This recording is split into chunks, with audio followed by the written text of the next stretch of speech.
How you doing? This is Vinny, and this is the world according to Vinny.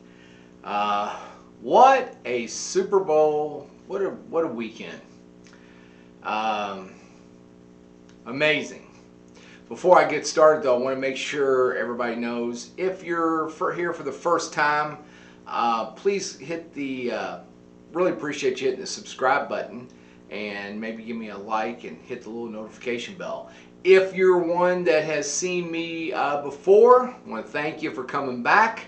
I'm going to be, I think I put on my new Facebook page, the World According to Vinny Facebook page, and I think you can go to it by Facebook/VEK World, I think. But it is the World According to Vinny. And I've got a separate Facebook page where I will kind of do everything that way for this YouTube channel. But appreciate everybody checking it out. There was over 100 and some odd likes. Thanks a lot. I really appreciate it. And you know, I think I said in that post that I put on today, I'm gonna tweak things up because I've had some people say, "Hey Vince, you know, not really into all the political stuff," and I get it, and I knew I was going to get some heat for it.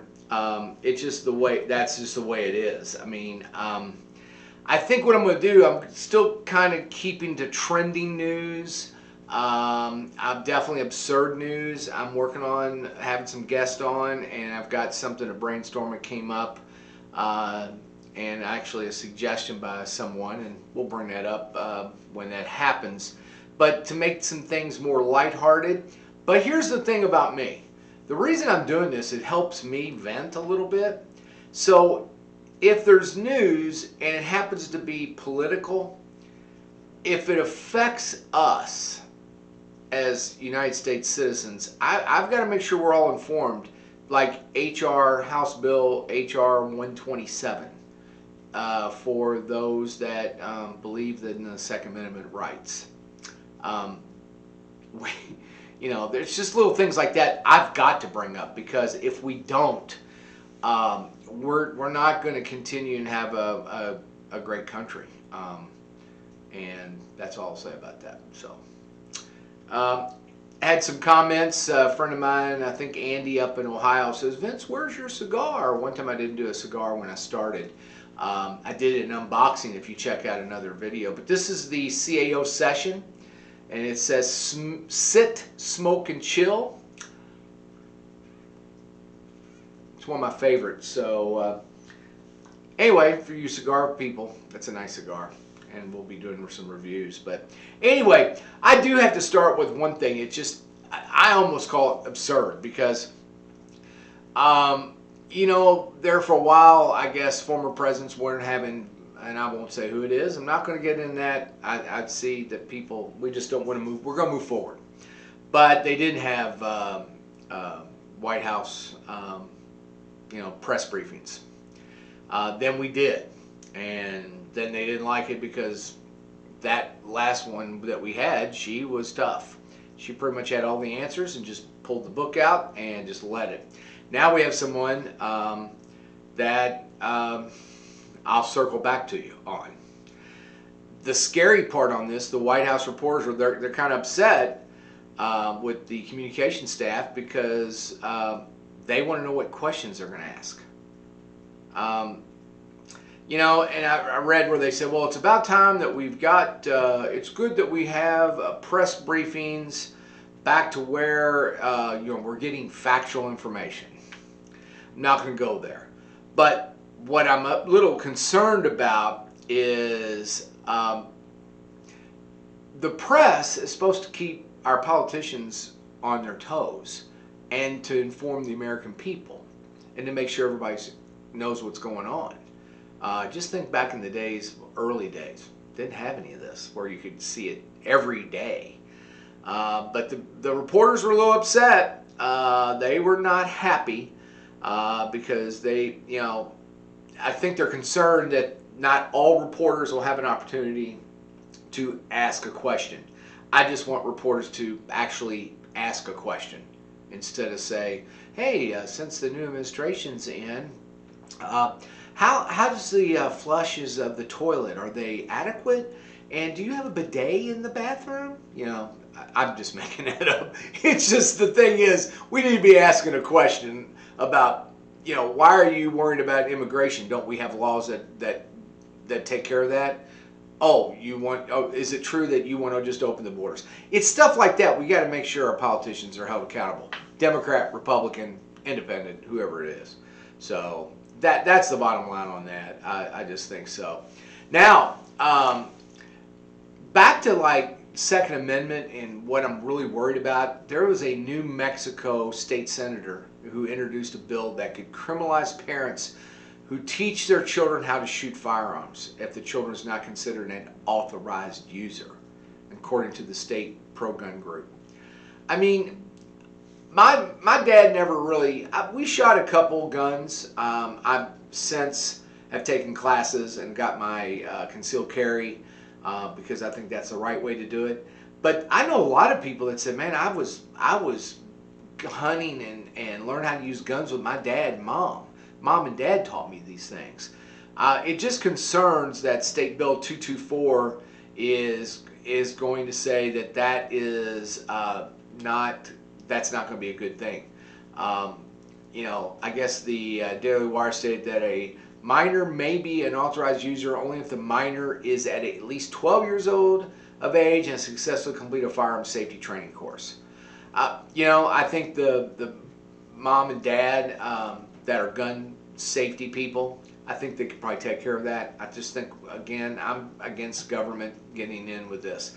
What's the problem? As long at least someone is taking the initiative to teach someone to use the proper way of using a firearm. So anyway, that's just a little bit about that. And that's what I'm going to be hitting on. News stories that I think affects everyday Americans. I mean, if it's political, I'm sorry, but I'm going to try to make this informative.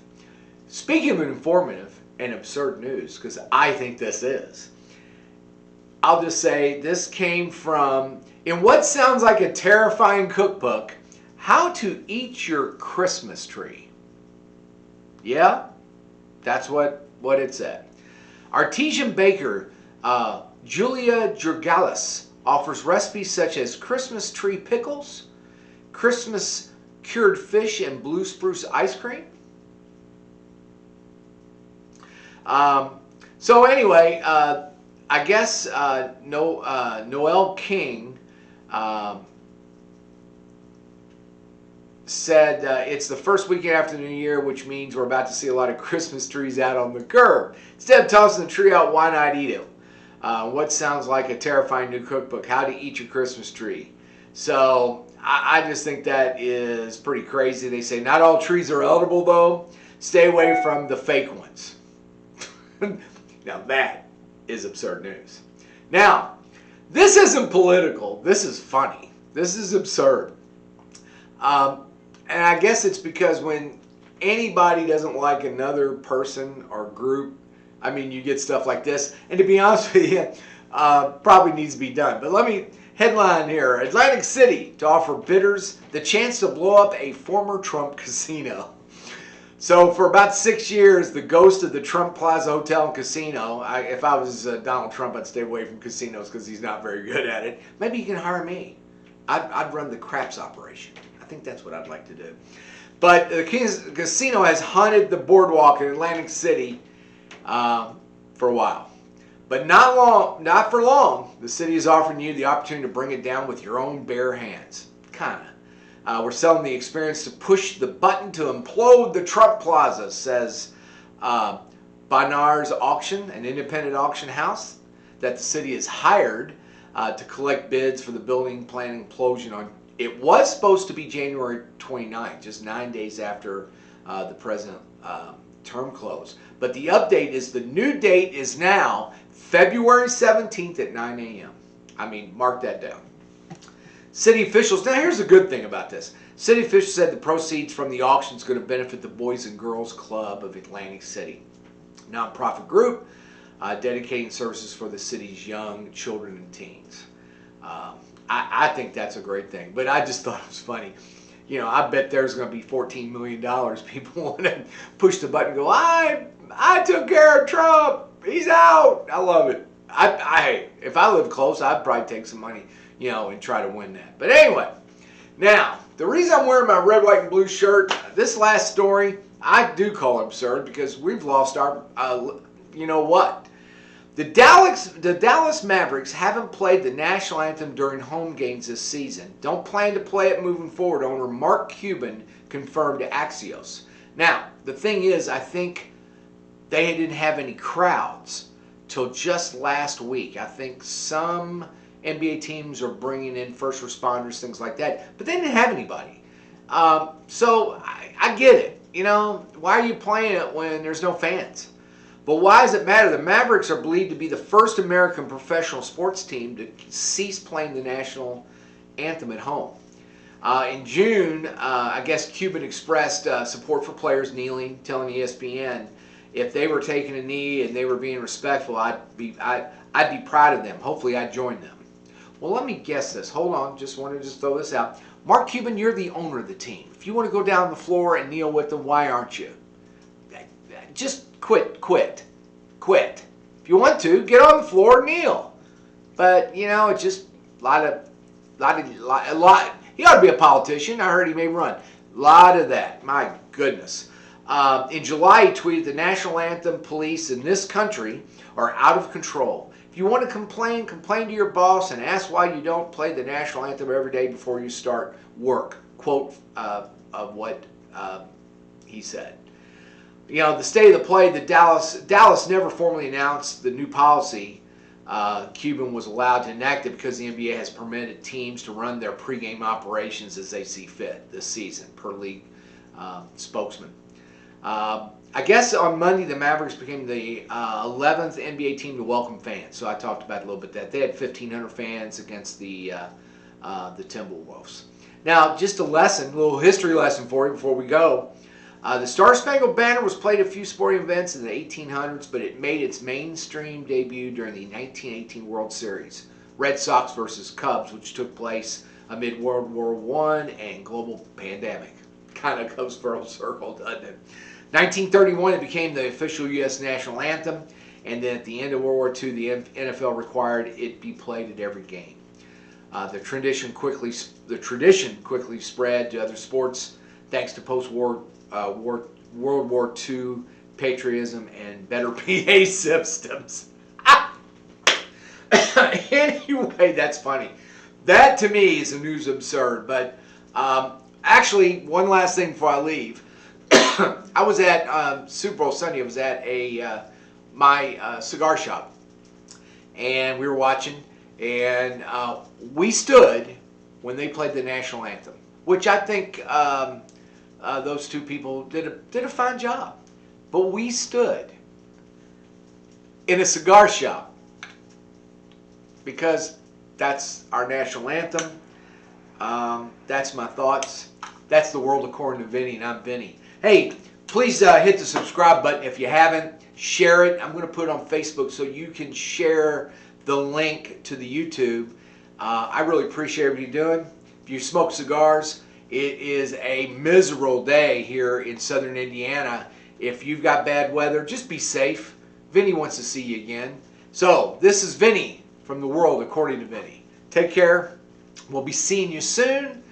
Maybe another episode or two later this week. I'm going to see how time goes because I'm going to be traveling a little bit. So, take care. Have a good day. See you.